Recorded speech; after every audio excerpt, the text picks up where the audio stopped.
my name is Lakin, and I would like to talk to you today about colorism.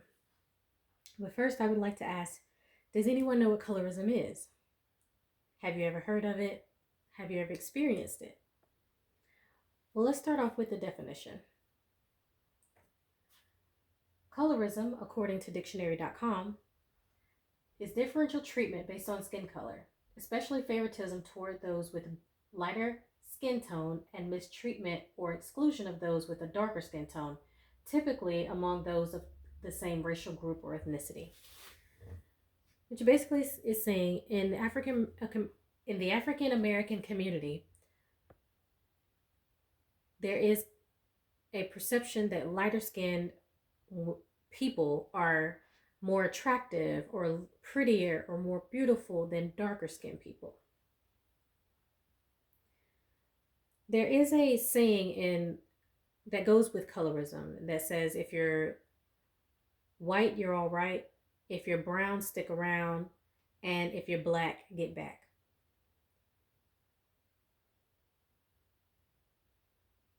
Today, I'd like to inform you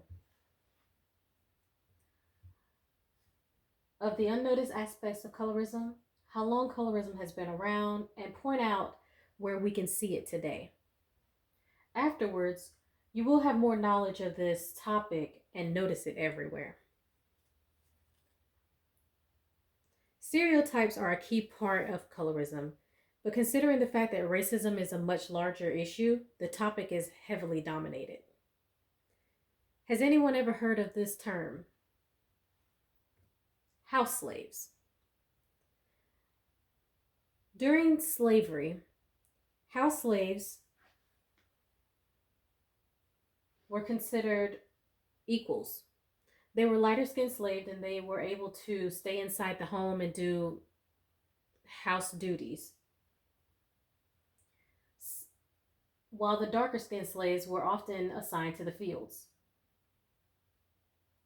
And after slavery ended, many of those lighter skinned slaves who were given the finer things in life didn't even associate with the darker skinned slaves. They thought that they were better than them, even though they were of the same race. Which leads me to my next point, the brown paper bag test. The brown paper bag test is a test to see if your skin is darker or lighter than a brown paper bag. I have my own here.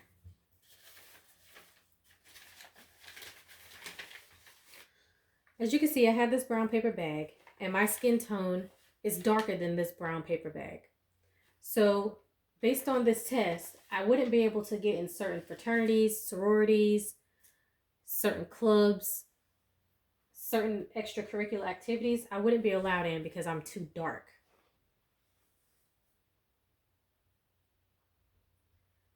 The perception was that lighter skin was better. The view is still expressed today, mainly in the media.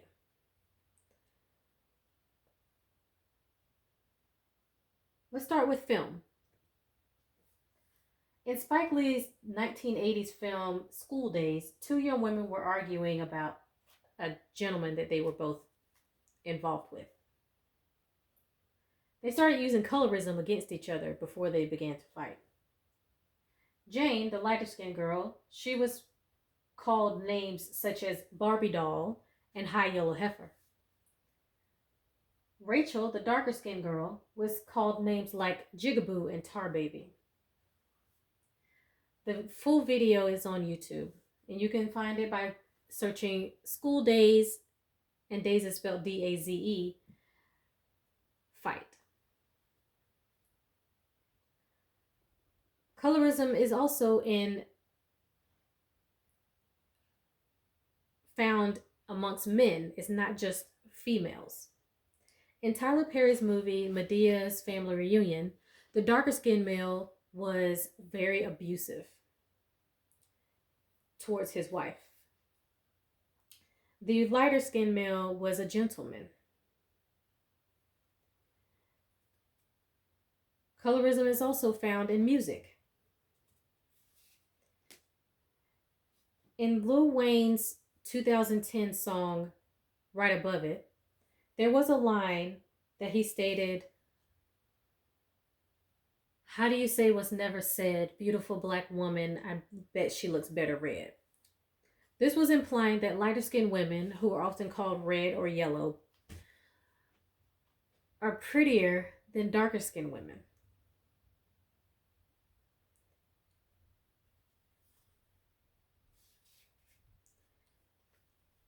Colorism is saying, I look better than you because my skin is prettier and lighter than yours.